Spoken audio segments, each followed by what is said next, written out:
vai começar com a dissecção carotídea. Tá? A dissecção carotídea tem vários aspectos, é praticamente igual à dissecção que a gente observa na artéria vertebral. Tá? Então eu vou comentar aqui que depois vou acabar repetindo lá na artéria vertebral, mas vocês vão ver que existem muitas similaridades, né? Então praticamente é igual. Tá? Bem, as dissecções na carótida, elas podem ser espontâneas ou podem ser traumáticas. Qual é o problema? Né? Que na maioria das vezes esse trauma, né, é de pouca relevância e o paciente não se recorda. Né? Então pode ser desde virar a cabeça bruscamente, tossir, espirrar, montanha-russa, vômito, né?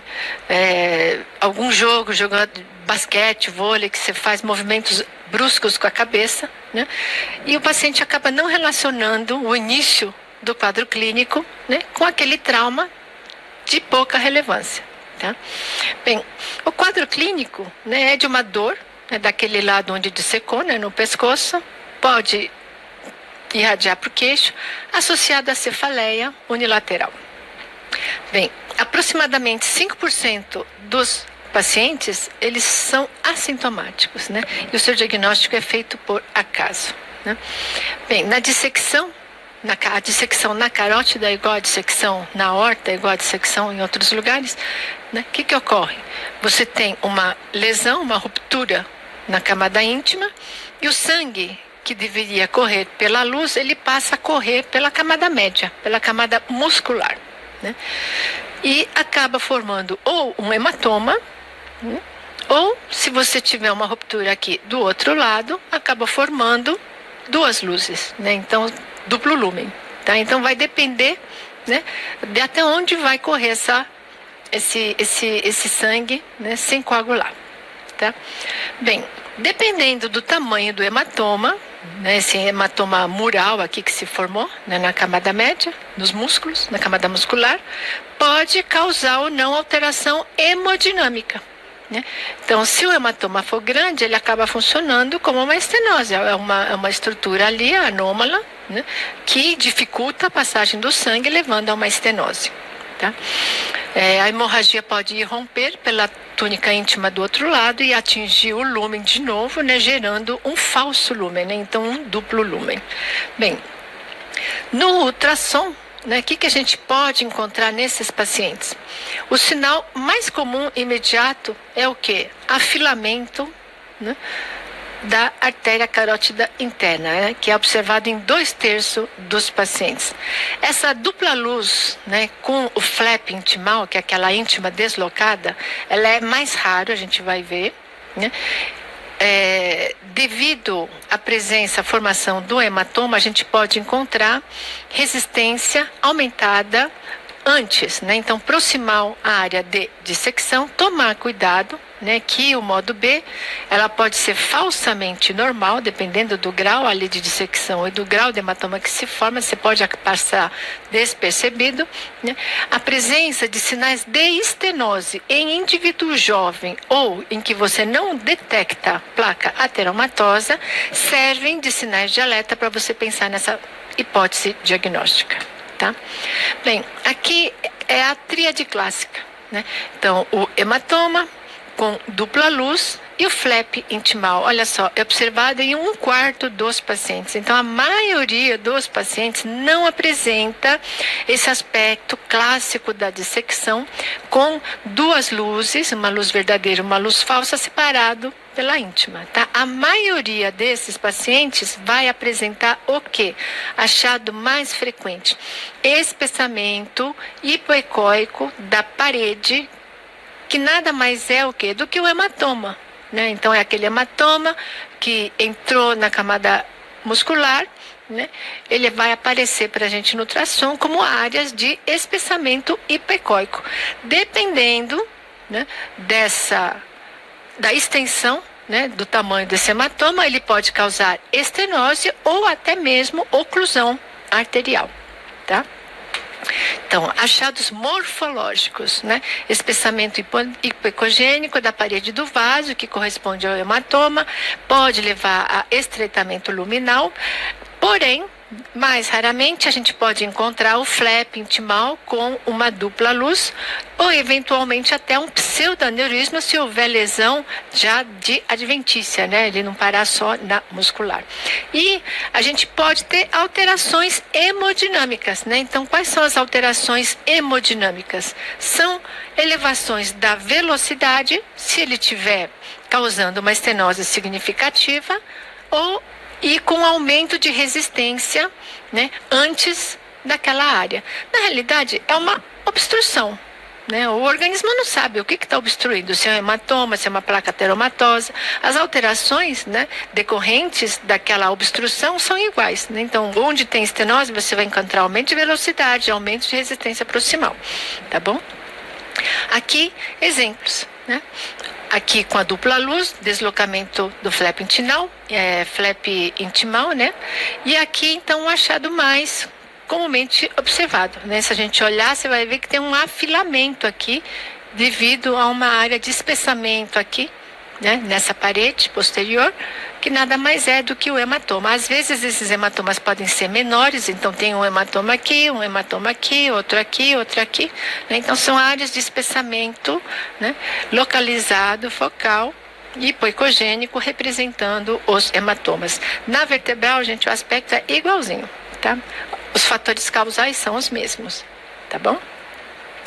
Então, aqui, sinais hemodinâmicos, aumento da velocidade, vai para 221, né, diástole de 169, né?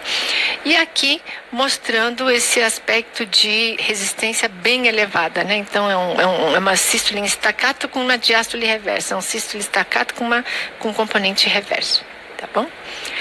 Bem, outra patologia é a carotidínia, né? Então, a carotidínia é uma síndrome dolorosa, ela é rara e ela é autolimitada, né? Geralmente, em 2 semanas mais ou menos, ela vai melhorar, tá? Passa. Então, ela tem um tempo ali de atuação e depois ela vai melhorar, ela vai curar, tá bom? A gente encontra na carotidínia que alterações inflamatórias que afetam a bifurcação carotídea e as partes moles adjacentes, tá bom? Foi descrita por Fay, então ela também é conhecida como a Fay síndrome ou síndrome de Fay, né?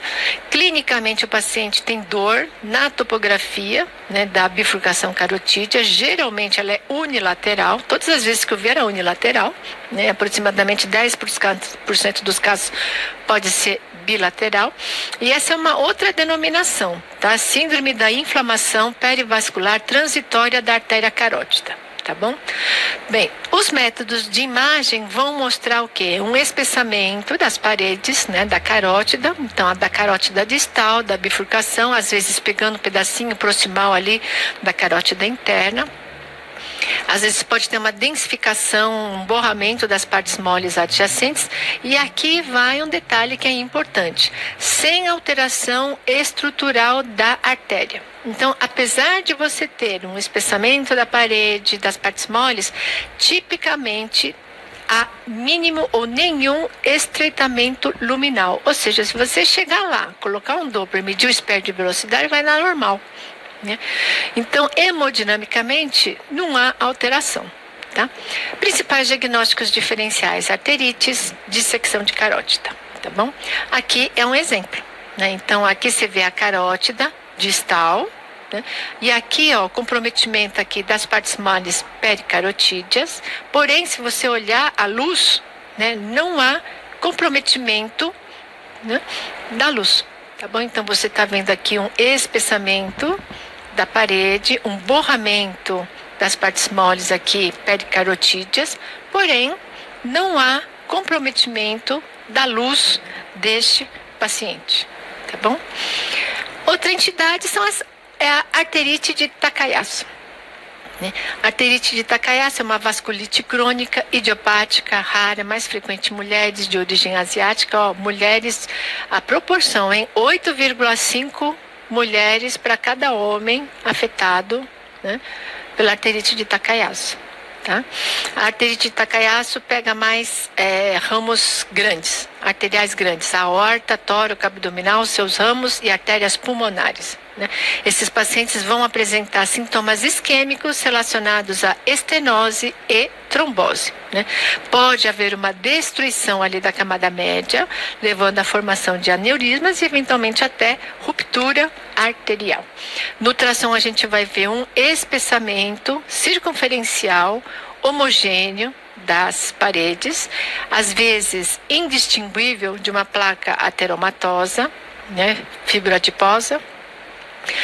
Pode causar dilatações e oclusões vasculares e elevação das velocidades em lesões estenosantes. Isso daqui é uma diferença, por exemplo, com a carotidinha, né? Então, se você tiver uma lesão aqui na carótida, né, com espessamento de parede, se você olhar aqui, você vai ver que você tem um espessamento da parede, né, e há um estreitamento luminal. Então, você tem um estreitamento luminal e com alteração hemodinâmica, coisa que você não observa na carotidinha, tá bom? Aqui é um outro exemplo, ó, um espessamento circunferencial da parede da carótida, é chamado de sinal de Danetz, né, quando você faz a imagem no corte transversal, tá bom? Esse espessamento circunferencial ali da artéria, tá? Bem, displasia fibromuscular é outra entidade que a gente pode encontrar na carótida, né? A gente observa bastante aonde? Nas artérias renais, né? Então, é uma causa importante de estenose de artéria renal, levando a hipertensão renovascular. É uma arteriopatia não inflamatória, não ateromatosa, de etiologia ainda incerta, né? Acomete mais mulheres de meia idade e, neste caso, geralmente o envolvimento é bilateral, né? Diferente da Takayasu, a displasia fibromuscular, ela tem predileção por artérias de médio calibre. A Takayasu pega mais de grande calibre, tá? Em especial aqui, o que? As artérias renais, que estão envolvidas em 85% dos pacientes, e as carótidas em 65% dos pacientes, tá? Como quadro clínico, apresentam sintomas de isquemia, né?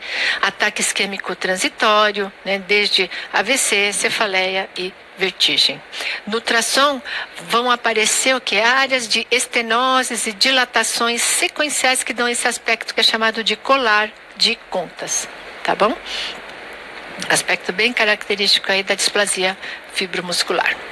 Bem, outra patologia que a gente encontra aqui é o glomus carotídeo ou o paraganglioma, né? É um tumor de crescimento lento, de baixo potencial maligno, tumor neuroendócrino, originário das séries paragangliônicas da crista neural. Elas são raras, corresponde a menos de 1% dos tumores, né, de cabeça e pescoço. E ela tem essa característica, né? Ela se localiza aonde? Na bifurcação carotídea. Então, é uma massa, né, sólida, geralmente hipoecogênica, vascularizada, o paraganglioma ele é vascularizado, né, que cresce na bifurcação das artérias carótida interna e externa, afastando então as duas, tá? Ela cresce bem no meio ali, entre as duas, na ramificação, tá bom? Bem, vamos falar um pouquinho das artérias vertebrais para finalizar, né? Então, o ultrassom Doppler, na realidade o Doppler, gente, o ultrassom não é um método ideal para a gente avaliar a vertebral, né? Então, a artéria vertebral, né, ela corre entre os processos aqui, né, transversais das vértebras cervicais, né? Só que o ultrassom não dá acesso a toda a extensão da artéria vertebral. A artéria vertebral é dividida em 4 segmentos, a gente consegue acessar geralmente o segmento 2, V2. Se o paciente é magro pescoçudo, a gente consegue ver V1, pedacinho às vezes ali, né? Porém, como a gente não consegue avaliar toda a extensão da vertebral, não é o método mais adequado para avaliar estenose focal, porque a gente começa que não enxerga lá toda. Porém, a gente consegue avaliar, né, o calibre, direção do fluxo, principalmente, né, que é o importante, e a permeabilidade. tá bom? As artérias vertebrais são responsáveis por 20, 30% da vascularização, então fazendo a irrigação do território posterior. A gente divide então em 4 segmentos, V1, V2, V3, V4. Normalmente a gente consegue avaliar bem o que? O segmento V2, e isso que a gente falou, pacientes magros e que têm o pescoço mais longo, V1, V3 eventualmente podem ser acessados. Tá bom?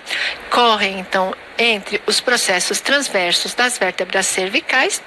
É um fluxo que está indo lá para o cérebro também, né, gente? De baixa resistência. Então, o fluxo diastólico sempre deve ser anterógrado, né? E considera-se normal, né?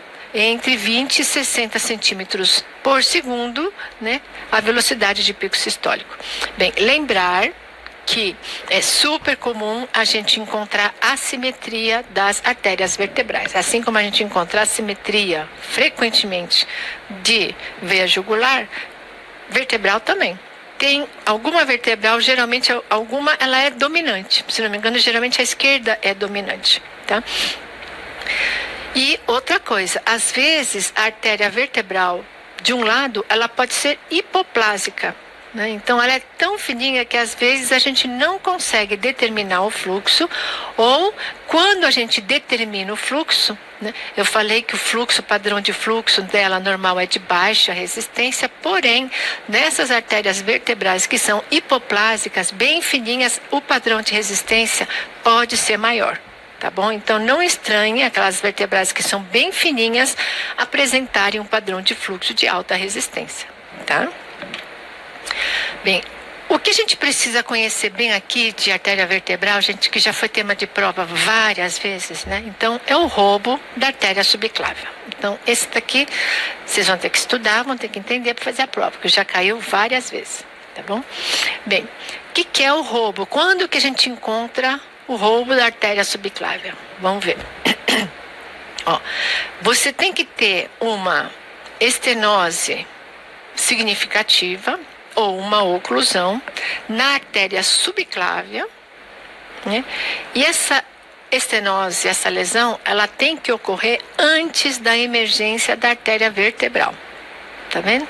Então, você tem aqui a subclávia, aqui você tem a emergência da artéria vertebral, e aqui, então, ela vai continuar lá pela subclávia, vai dar axilar, braquial, radial, ulnar, e vai fazer o que? A irrigação do membro superior daquele lado. Se você tem uma área de oclusão aqui, ou uma estenose significativa, o que vai acontecer? O sangue tem dificuldade para irrigar o braço. Então, aquele braço aqui, ele começa a entrar em isquemia, né? Ele vai perder a perfusão dele. Para compensar, o que acontece? Inverte o fluxo na vertebral. Então, é a vertebral que vai inverter o fluxo, e a vertebral é que passa a fornecer irrigação para aquele braço. Então, quando a gente vai fazer o exame, o que a gente vai ver? A gente vai ver a vertebral com sentido normal, naquele lado que não tem lesão. No lado onde você tem lesão, a vertebral vai estar com fluxo invertido, tá bom? Sempre vai estar invertido o fluxo? Não. A gente subdivide o roubo da subclávia em 3 tipos, né? Quase níveis, né? Porque acaba mais ou menos denotando uma severidade, grau de severidade, né? Então, o grau mais leve, ou o primeiro tipo, é chamado de roubo oculto ou latente. Tomar cuidado. Nessa fase aqui, neste tipo, você não tem nenhum componente de fluxo invertido ainda. Todo fluxo, ele é anterógrado. Porém, o que a gente observa? Que a sístole começa e desacelera e cai. Pluf, né? Então, você vê que existe uma desaceleração aqui no meio da sístole. Tá? Então, o sístole começou, desacelera, retoma e volta, então, para fazer a terminar a diástole. Tá? Então, neste tipo, o fluxo, ele é todo anterógrado, não tem fluxo invertido, a gente encontra uma desaceleração mesosistólica. No roubo parcial, o que acontece? A sístole começa anterógrado, né, e No final da sístole, a gente vai observar uma inversão, uma reversão, ele recupera e volta para a diástole. Então, você tem uma inversão parcial do fluxo, tá bom? Alguém olhou esse espectro de onda, esse daqui, achou que se parece, né, com um coelhinho. Então, nesses dois tipos, né, a gente pode encontrar o que a gente chama de sinal do coelho, né? Então, essa sístole que ela é meio boicotada, coitada, parece as orelhinhas do coelho, tá? E o terceiro tipo é aquele tipo em que você tem a inversão total do fluxo, que é chamado de roubo completo, né? Então, todo o fluxo vai estar invertido e paciente pode apresentar sinais de isquemia naquele braço. Bem, aí você está lá fazendo o exame, você encontrou a vertebral pintada de azul, aí você pegou e falou, nossa, será que o fluxo está invertido? Ou será que eu, sem querer, fiquei mexendo aqui nos parâmetros do Doppler e sem querer inverti, né? Botei o fluxo anterógrado para azul, né? Será que eu inverti aqui os parâmetros do Doppler? Se você tiver essa dúvida, você resolve facilmente, né? O que você vai fazer? Você vai sair da vertebral, você vai para a carótida, né? Então você vai para a carótida e preseta certinho o seu aparelho para a carótida, pintando em vermelho, né? Então, se a carótida estiver pintando em vermelho, naquele preset, você simplesmente sai da carótida, volta para o vertebral e vê de que cor que ela pinta.